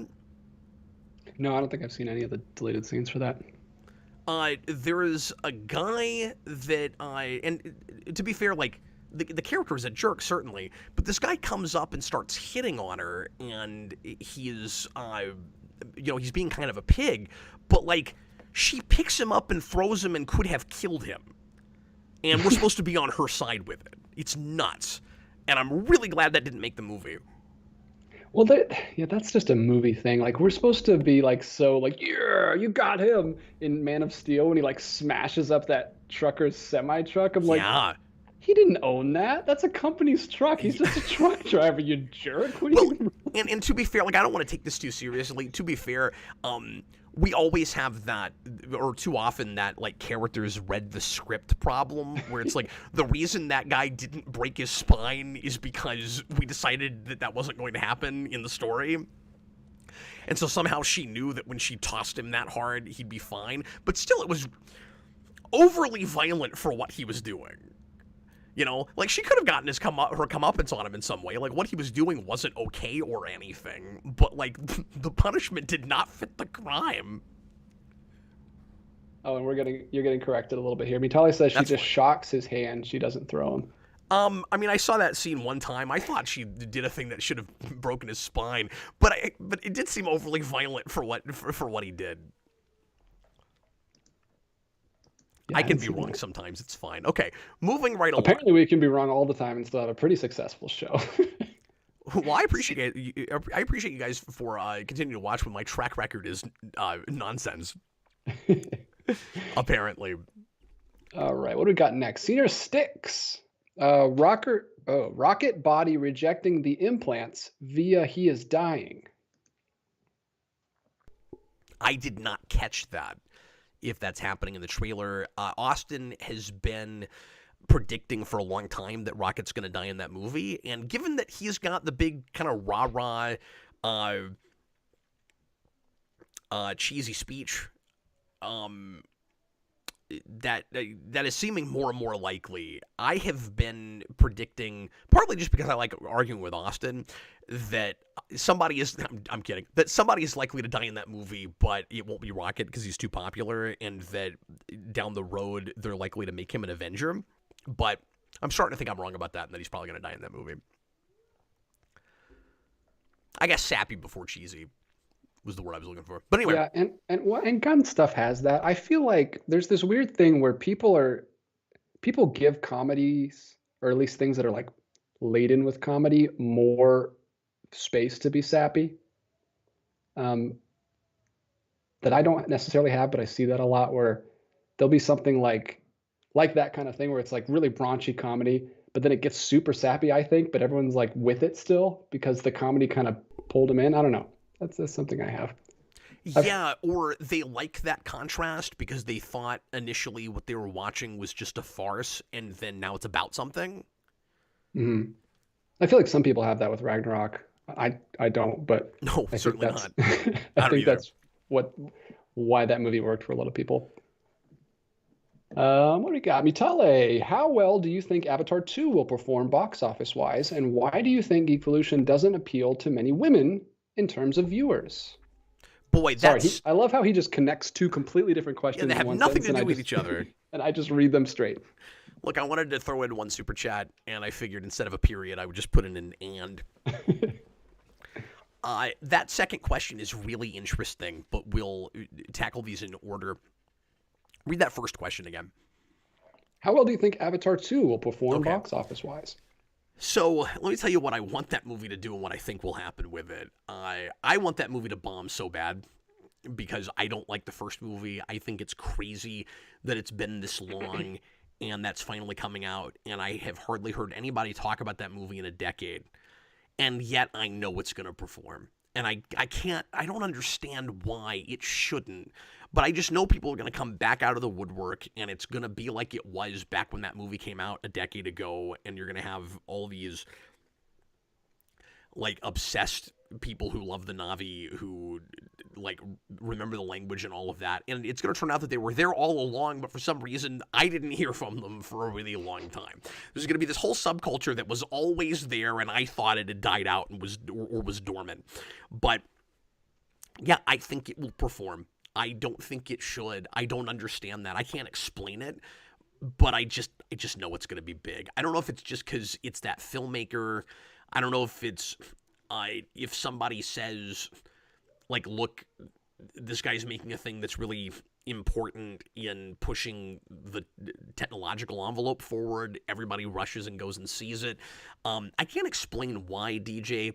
I don't think it's going to break the records the first one did. I think it will make $1 billion. Yeah, I think so too. I for some reason James Cameron just can't make a dud. I don't know. I'm not a huge James Cameron fan, but yeah, he always makes these big, huge, like, I don't know, like turning point films for cinema. I'm interested in it because the technology. I've never actually seen a 3D movie that was like shot that way and supposed to be that way, so I'm interested in checking it out. And I just hope that the story's there. I hope it's a good story this time around, because I didn't love the first one at all. I didn't really like it, but I didn't see it till 10 years after it came out, so I kind of missed the boat anyway. I just thought it was ultra preachy and about a thing that I've been preached to enough already. Where it was like, yeah, I've seen this, like, it made Fern Gully look subtle. That's not fair. That's not true. It was on the same level as Fern Gully in lack of subtlety. And in preaching to a choir, it's like, who doesn't, at least on paper, agree with the message of this movie? It's like, yeah, we all get it, like, and you could make your same points about the environment and government, big business, and all of that, especially military, more subtly in just telling your story. But like, your villain is too obvious and mustache twirly and one dimensional, and it was all just laid on too thick for me. Yeah, and I think I've heard him say that was just like a template movie. Like he needed something to put his technology into, so he just got like a really generic story, and this time he's actually going to focus on the story, so hopefully that's true and it's a good story. I want to say I'll believe that when I see it, but I have no intention of watching that. Yeah, like, I'll let you know. I don't want to see that movie. Like, if enough people I trust say it's great, and if you disliked the first movie, you'll almost certainly like the second one, I might give it a shot, but I'm not going to go to the theater to see it, almost on principle. Because, and I've said this before, but I'm sick of people telling me that you have to see it the way, and I get this with big screen movies, but like, you have to see it the way it's intended, you have to see it in 3D. I can't see it in 3D, so I don't even care about seeing it big. You know what I mean? Like, because people are going to say, well, you didn't see it right anyway. You didn't look at it in 3D. Well, I can't see it in 3D. So, screw it. If enough people say it's good, then I'm going to hope that if the story is actually good, it shouldn't matter how large I'm watching it. Like, maybe I won't get the full impact of it or whatever, but the idea that you'd love this movie if you saw it on a movie theater screen, but if you only see it on an 80 or 100-inch screen, you didn't see it right, and that's why you didn't like it, that's ridiculous. It's ridiculous. What was the second part? Why do you think Geek Pollution doesn't appeal to many women in terms of viewers? It's really difficult to say. I've wondered that for a long time. Our female demographic continues to bounce between like 7 and 9%, and it's been like that for a long time. It was a little higher early on. It's really hard not to just go to superficial stuff, right, DJ? And I hesitate doing that because I don't want to engage in stereotyping and stuff, of course. But if I have to speculate, the first thing that would come to mind is we have forever been mostly it's mostly been me and some other white guys, and occasionally and like, ethnicity is not that important necessarily, but just we all kind of look the same, right? Mm-hmm. A lot of the folks that have been on the channel, and that's just about the people I meet who seem like they want to do this and are good at this. Obviously, I'll bring in anybody that I think I'll have a good rapport with. I've had a couple of women on the channel before. I don't have anybody right now. I've had people of different ethnicities before. Occasionally that happens, but some of it might just be we look like the demographic that has mostly been watching us, but I don't know how much of it's that. It probably has more to do with the things that we tend to talk about. But I mean, like, there are plenty of girls and women that watch superhero movies. I'm sure maybe that demographic doesn't care as much about listening to them being analyzed as a lot of guys do for some reason. Maybe, I don't know. It's a difficult thing to speculate about. I'm really not sure. And we didn't have, even when my wife and I, who for years were doing Star Trek content, we didn't have a lot of women watching. Even when we had Curious Low back during the 7, we didn't have a lot of women watching. So I don't know how much of it really has to do with that. And obviously, there's got to be channels that are just like, one guy talking at a camera, that because of the subject matter, they have, a higher female demographic. So I'm sure it has something to do with subject matter more than anything. Yeah. But it is a thing I'd love to change. I don't know what to do about it. That there actually is one thing that I think could turn that around to some degree. A little bit, although I don't know if it would actually move the percentage point more than 1 or 2, DJ. The only thing I can think of that I could do that wouldn't, like, massively change what I do and, who I am on camera just for the sake of trying to bring in a larger demographic or be more accessible to everybody, would be if I committed more to doing anime. I think that could do it. To at least a couple percentage points. Yeah. If I did my anime noob reviews on a weekly or a couple month basis and that started to catch on a little bit, like, maybe I'd get more women to watch, but I don't know. Yeah, it's tough. You almost would need, like, the analytics for a lot of other channels to look at to see. That's right. Because you only have your analytics. That doesn't really help you that much. All you know is that women don't watch. You don't know, like, what they do watch instead and stuff. Yeah. But again, it's not that different now from where it was a long time ago. And to be fair, we're not growing at a massive rate or anything. So a lot of our audience are folks that have been with us for years. And so part of the answer, this is a really easy stock answer if I had led with this, but part of it is just, well, we didn't pick up a lot of ladies early on. Mm-hmm. So we don't have them now. Because we're only growing right now at a rate of like 20 or 30 a month. Like, it's not big growth.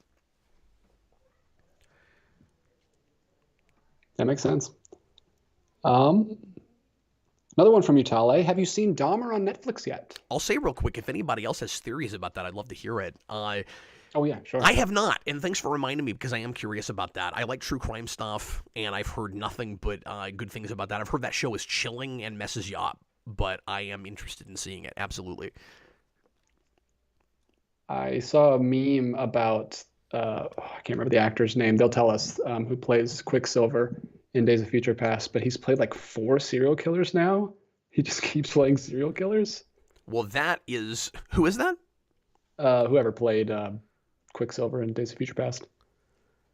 Evan Peters, is that his name? Is that who's in that show? Yeah. Oh wow, I didn't know that. Sorry, I'm catching up. I didn't realize that. That's crazy. I was reading comments. My apologies. That is a weird thing to get typecast as, especially when you played Quicksilver.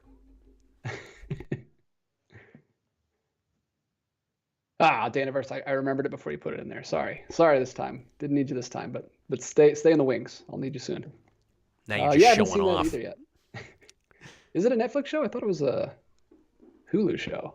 I think it's a Netflix show. Okay. Yeah, I haven't watched that either yet.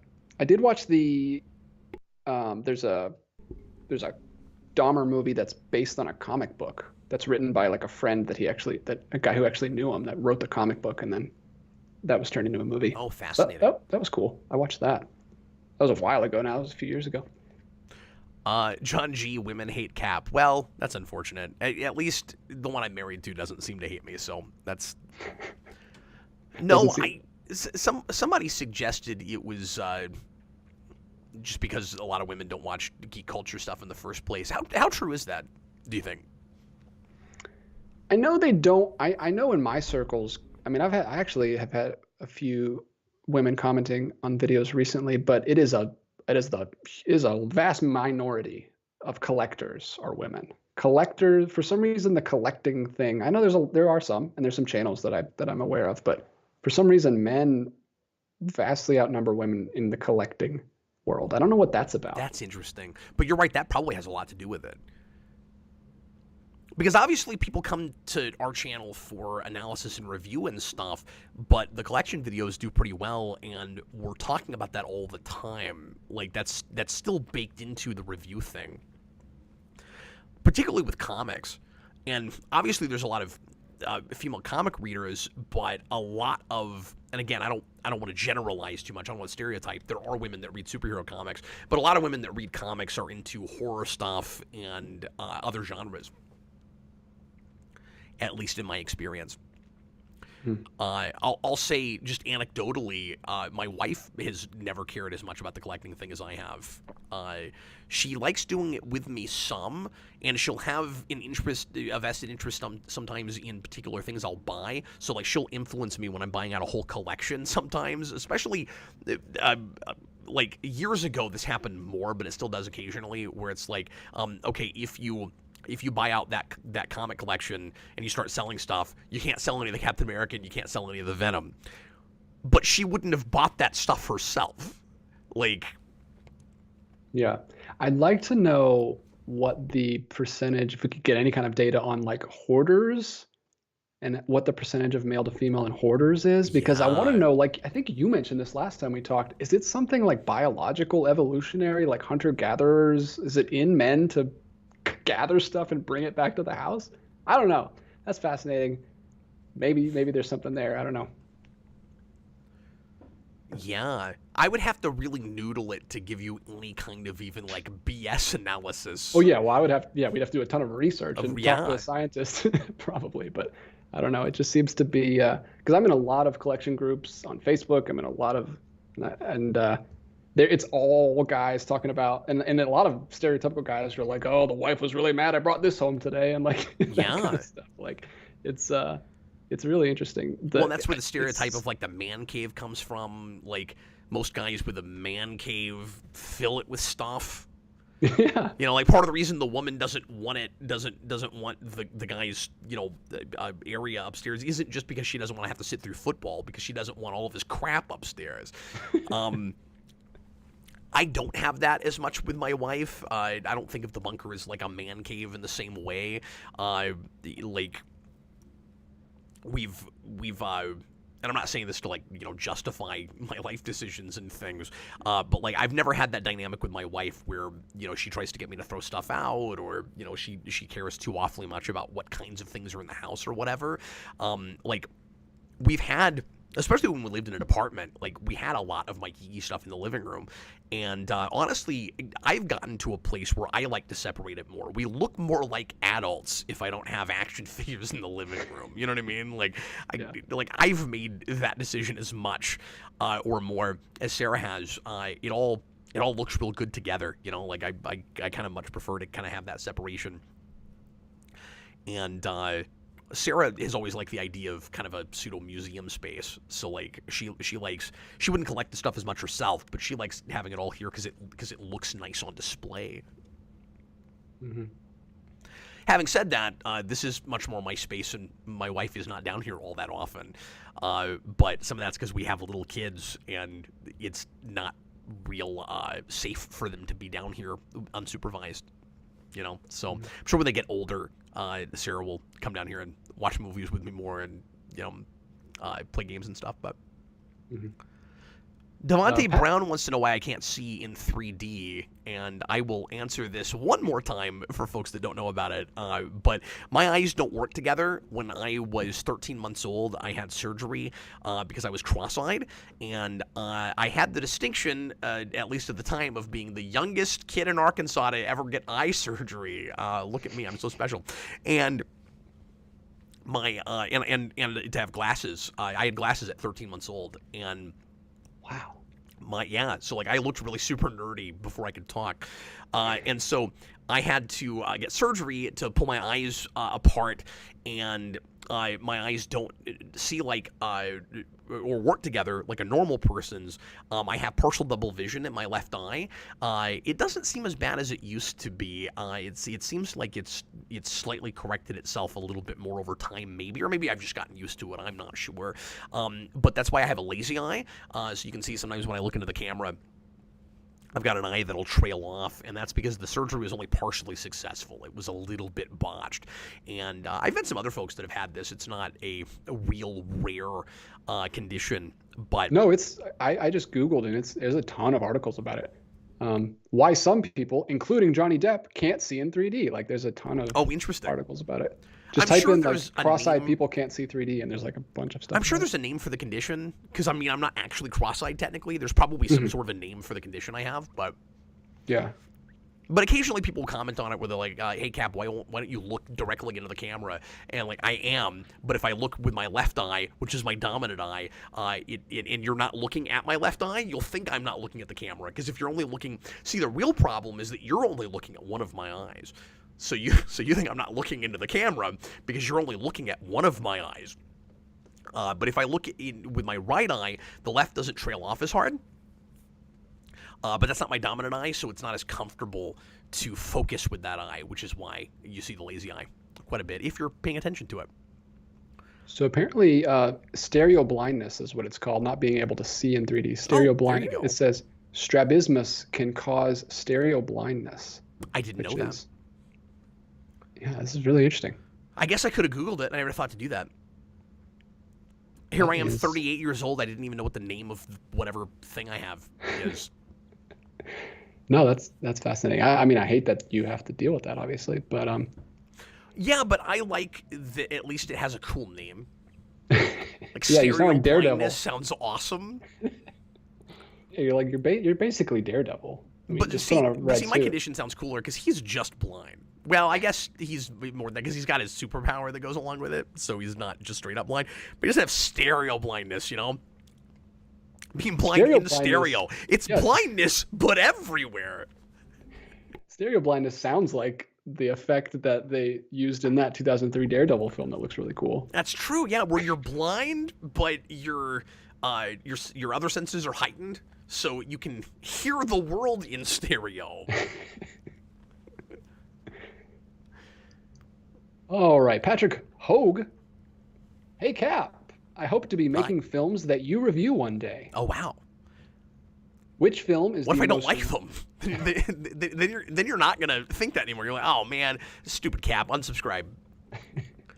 Well, he'll be a filmmaker at that point. He'll be fine. He'll be doing fine. Which film is the most radical adaptation from its source material that you enjoyed? Ooh, that's a great question. That's a really good question. By the way, good luck to you in your endeavors, and I was just being silly when I said that. Hopefully someday I will get to review your stuff. Don't you usually go to Mask for this kind of question? The Mask, yeah, the Mask, and then the second to that is Constantine. Oh, yeah. Two movies that are rapid departures and kind of begin with the basic concept of the thing and then kind of go their own way. The Mask even maybe more so than Constantine, but both good movies in their own right that if you didn't know anything about the source material, I guess my litmus test is if I didn't know anything about it, it's difficult to separate it. You know, you can't unsee what you've seen already, but like if you can separate yourself enough from your bias, which again is difficult, and just look at a thing and go, I mean, like, does it accomplish what it's setting out to do? Does the story make sense? Are the characters compelling? Is it thoughtful? Is it smart about it? Or is it just trying to make everybody happy in like at least common denominator sort of way. That's kind of the litmus test for, is it worth making something or watching something that is so far away from the source material. And sometimes those are two examples where it has its cake and eats it too, where The Mask would absolutely not have been sellable to a general audience if it had been closer to the source material, because that's just not for the masses. That would be a really hard R kind of revenge thriller sort of thing, and really ultra super violent. And so they made a thing that would appeal to families, and very often that's a bad idea and gets really watered down. But it was just more thoughtful about it, and started from kind of an inspired notion where it's like you take the basic concept and then you go, what kind of a story can we tell with this idea? I think The Shadow is that way too. The 90s Shadow movie. I like that quite a bit, and it's it may be a little bit more in line with the source material than those two movies, but it goes its way quite a bit also. Yes, The Shining coming up in the chat. Starship Troopers. Oh, sure. Yeah. And Starship Troopers, I don't know anything about the source material. Great question there. That was a good question from Patrick. I don't hear your name very often. Welcome. Jar Jar Ed, Misa back. Hi there. Yusa am gonna suffer. Oh, gosh. Oh, no. What's he going to do to us? He's threatening us. He's threatening us now. All right, well, he's got another I guess one here, we're going to Jar. suffer because he's planning on leaving more Super Chats that make you read Jar Jar Binks speak, but not doing a Jar Jar Binks impression at all. Yeah, I have no idea what Jar Jar Binks sounds like, so I'm not going to attempt it. Maybe I should watch some clips and work on that. But I don't think I've seen that movie. I'm going to mention this since Connor's brought it up now. Sorry, DJ, I didn't mean to step on you. Ooh, Cap's in the Cool Kids Club. Now he's got a mic arm. So I finally broke down and bought a mic arm. I should have done this months or years ago. I have never loved what it looks like on camera. Like, it's, a lot of people have a really cool setup where it looks great. I'm not disparaging anybody that chooses to do the mic arm thing. It's just, for me, I always liked not having a thing in my face and having, more of, see, I'm already bumping into it, more of a clear space in front of me, but also I was worried that would have that's a case in point right there. You talk with your hands a lot too. I talk with my hands a lot. That has a lot to do with it. But the reason I finally broke down and did it was because it wasn't a cost thing or anything. I hadn't actually looked into them because I didn't really want one. I didn't realize how cheap they were. This whole rig was $20. It's really inexpensive on Amazon. Buy one for your podcasting friend for Christmas. They're very cheap, and it comes with a pop filter, which I'm not using right now. I'm gonna play this back later and see if I need it, but that's even more stuff all in my face. But it comes with the mic cover, which I am using, and so it's a lot of parts for not very much money, but I didn't really want a thing in my face. But I finally did it because I've been lamenting for a long time just how far I've had to have my mic from my face, and I haven't been real happy with the audio quality, and it's been harder to get my balance right with co-hosts who do have the mic closer to their mouth. And I know that, I've had to talk into microphones forever, and I used to be in choirs where I needed a microphone. I'm well aware that you should have a mic as close to your mouth as humanly possible, and in certain cases you even have to basically be eating a mic. So I haven't been real comfortable with the fact that it's 6 inches or more away from my face. So I turned up the gain, I had it omnidirectional, hoped it was good enough, and I was starting to just get irritated with the sound of it. So I finally felt the need to do that. Anyway, I talked about too long about that. My apologies. I might need to talk to you and see which one you bought, because I need a new one. Mine, I don't like mine. Mine is it just kind of it doesn't stay in one place like here. It keeps rising up on me, and I have to keep pushing it down. It doesn't lock at the hinges, which is really annoying. Yeah, mine is. Mine seems locked in pretty well, and it's got. I don't know. It's I can't think of words. It's got the things at the joint that you turn Yeah, mine has to that, but lock it's it a whole up. different setup, and they just don't lock all the way, and it just kind of Oh, like weird. hinges and moves. Yeah, So I'll just send you a link to what I bought. Like I said, $20. yeah, they're pretty cheap. Senior Sticks, do you think it's time for a real life superhero biopic? Sorry, I'm processing the question. So, do you mean a biopic about a real life person that has tried to be a superhero? Is that what we're saying?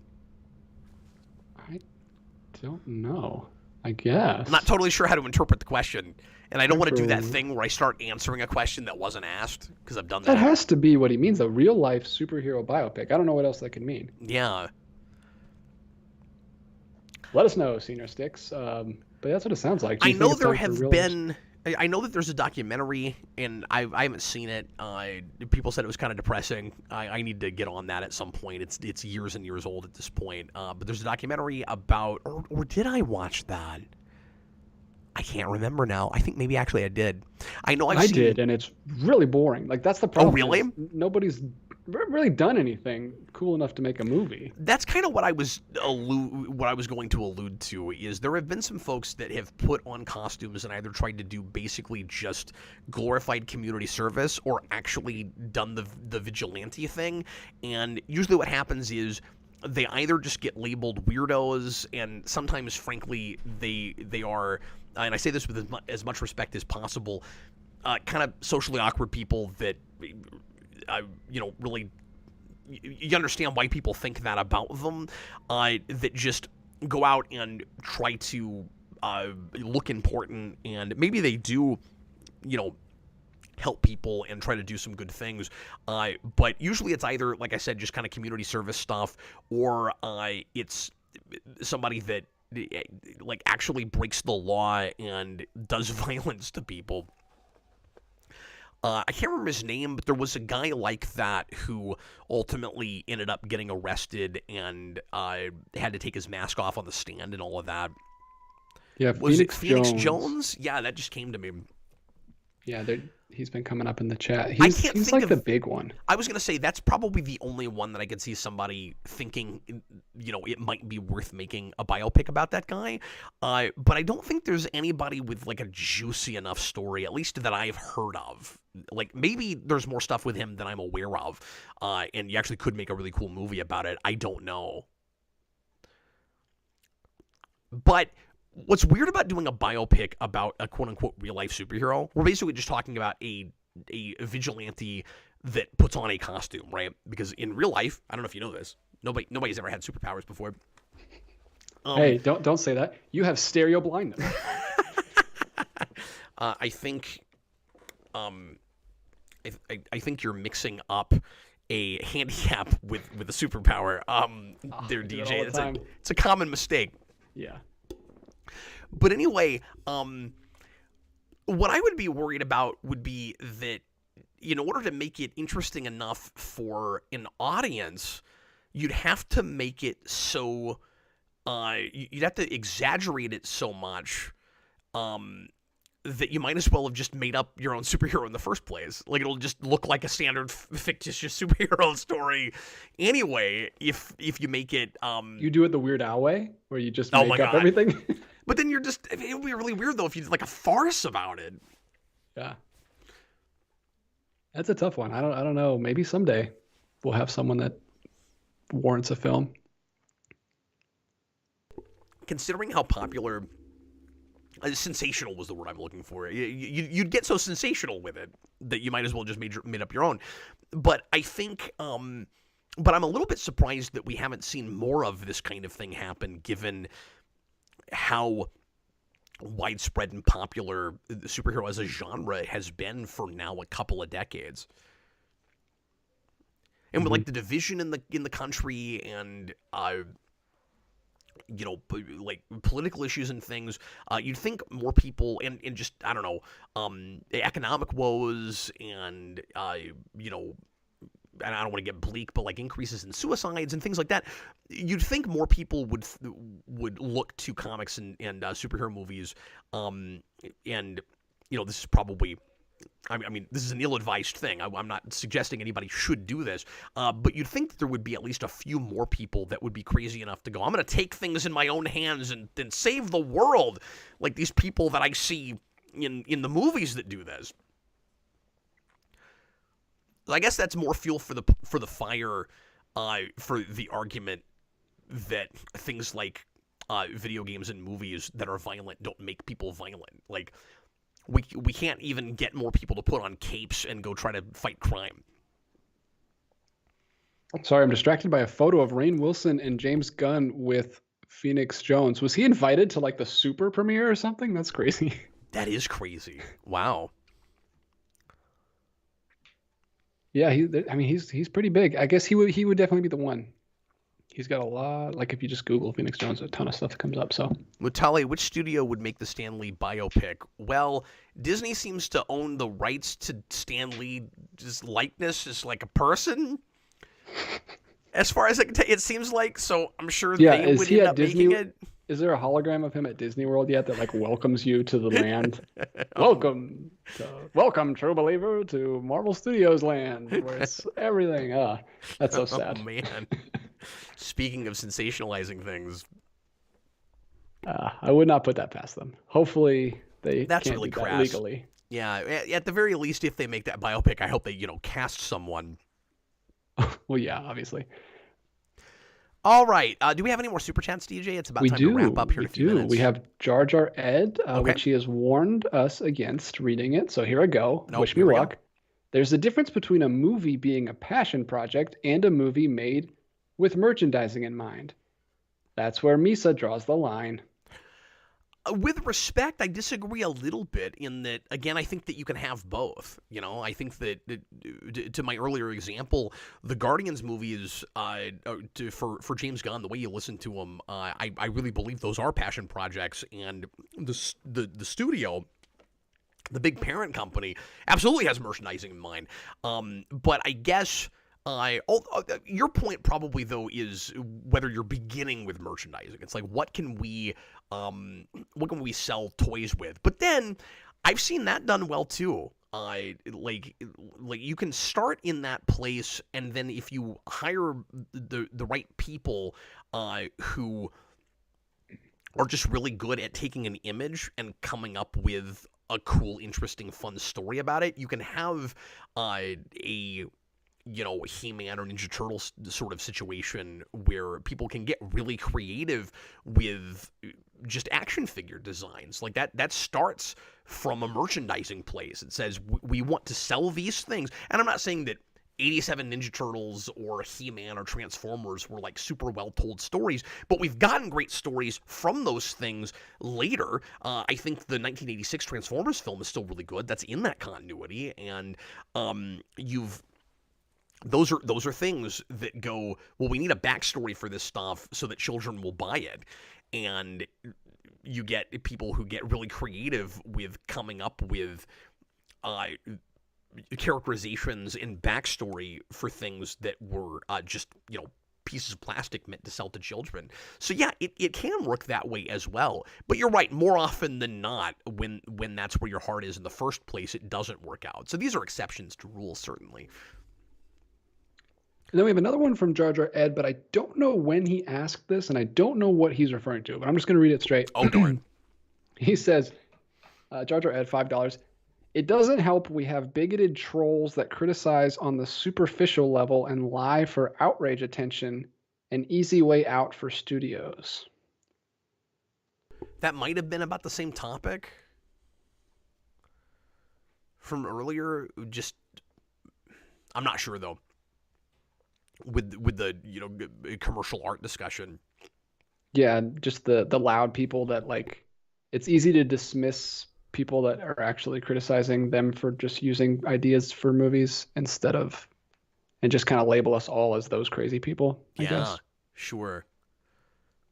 I'm sorry, I'm not going to comment more on that because I'm not 100% sure what part of the conversation that was in. See, I keep doing it. Now that I brought it up, I went an hour and a half without doing it. Yeah, it was flawless until you mentioned Until I thought about it. Yeah. I got self-conscious, I guess. No, I didn't. It was weird. I just suddenly hit it. The timing was strange. And then we got one more. This is what we're ending on tonight. The last one, Senior Sticks. Oh, Jar Jar Ed says that had to do with the Captain Marvel discussion. Okay, yeah. That makes sense. Senior Sticks. Cap, they make diffuser glasses that make 3D 2D. That's great and all, but it still sucks that I have to wear a thing on my face over the thing that's already on my face just to watch a movie, and I have to pay more to see it that way. So no. But you've basically said that, I mean, you're like human diffuser glasses. You've told me that like 3D already just looks 2D to you, but you still have to wear the glasses because it's... You have to wear the No, my eyes don't diffuse it. It's just you have to wear the glasses so it's not blurry. Yeah, but it doesn't look 3D. No, maybe it looks what 2D to you. I'm gonna assume, and maybe this is wrong, and if this is not the case, I really wouldn't want to do it. Maybe his point is if you wear the diffuser glasses, it's just like watching a regular movie, so it doesn't even drop the illumination. Because part of the problem with going to see a 3D movie when you're me is I have to pay more to watch a movie with 20 to 30% less illumination. It's less bright, and it's not 3D in the first place. Yeah. So you're just watching a 2D movie darker. Yeah. Which is no fun. So that's no fun. But yeah, I'm not really sure. Just from my experience, I'm not sure what the point of diffuser glasses would be, because the actual 3D glasses already do that. For me, like I put it on and now it just looks like a regular image. Yeah. So yeah, no, I see why you put it that way, but I would assume that anybody that doesn't see in 3D would probably have that. Because if you just look at the screen, it's blurry. Yeah. But whatever the glasses are doing to my eyes to make it 3D, they're doing to your eyes to make it 2D. Just really weird. Yeah. I would love to look more into why that's exactly happening. But anyway, should I read a pre-written or should we end on that? If you see a good one that we can do kind of quick, feel free. But otherwise, we'll just go ahead and wrap up. I'm with you. It is kind of weird to end on that particular note, but just because that was like a conversation from earlier. Not that it was a bad super chat or anything. Oh no, not at all. But it's, I don't know. I don't mean to say that we always have to end on like an intellectual high note or something. But it's fun to, ask something that, or to answer something more than just, hey, put these on. Okay, good night, everybody. Yeah, I'll just ask this one, Daniverse, real quick. This could probably be pretty quick if you can think of one. He says, scariest the human performance. Wikipedia. He wants to know the scariest performance you've ever seen. For him, No Country for Old Men, Bardem in No Country is up there for him. Oh man, that's a great question, and I just wish I had time to walk around and noodle it before I had to answer it on the spot. Because this is one of those questions where I know I'm not going to give as good of an answer as I would give me 10 or 15 minutes. Yeah, the definitive ones are always tough, or just a scary performance you can think of, I guess. Wow, like Kathy Bates in Misery comes to mind. Yeah. You've definitely talked about that one. That's a perfect answer for you. That's a big one. There are certainly some scenes in Bates Motel with Vera Farmiga where I would give her that. Don't you think? Yeah. I don't know if she would be. It's weird. I don't know if she's the one that freaks me out or if it's just like the circumstance. Because I don't know if it's true. It's not necessarily Freddie Highmore's performance either. It's just kind of like the idea of what's happening. That's terrifying. But he is really good at being just like very monotone and creepy. Yeah. In that show. I don't know. I feel like there's some places where she kind of messes with my head, but just like with maybe some things bother me more than just straight out like, freaky creepy, like more subtle things. I don't like, and I mean I'm not supposed to, so like I'm not criticizing the show for this, but like I don't like guilt tripping. Like that's the thing that really bothers me. I don't like that sort of manipulation, and she's the ultimate like mastermind when it comes to the guilt tripping mom, the mother character that like holds you back and tries to shield you from the outside world. That stuff bugs me. Oh, absolutely. Yeah. No, those are two good ones. That's great. Well, I'm glad I thought of something. Anyway, everybody, thanks a lot for watching. Sure appreciate it. I hope you enjoyed this edition of the Captain Logan Show. We'll be back with you again on Thursday for another one, once again at 7 p.m. Central Time. Tomorrow night, I'm doing an episode of The Request with Austin, and I'm going to pull up real quick what that movie is so that you can watch it yourself if you want to, because it's a more obscure one, and my phone is taking forever to bring up my Google Doc. Give me just a second so that I can give you that. Tomorrow night, we're going to be, because I haven't watched it yet, we're going to be watching a movie from 2013 called Escape from Tomorrow, which was requested by Goofster123. And the only thing I know about that movie is that apparently it was shot mostly without permission at Disneyland, and they got in a bunch of trouble with Disney over making that movie. And then it I think, won awards at film festivals and stuff. So I'm very interested to see that. Wow. And that's what we're doing tomorrow. And then Friday night, quick plug for Patreon. See, that tells you that I need the pop filter. Quick plug for Patreon. We're going to be doing a topic from a poll that we put out for the $5 patrons and above. If you'd like to participate there, patreon.com/geekvolution, and you can get on the $5 tier or above and vote in that poll. We do this on a semi-weekly basis. Very often, the Friday shows we do through a poll that you can vote on, just like with a lot of episodes of Superhero Rewind with the Rewind selection board.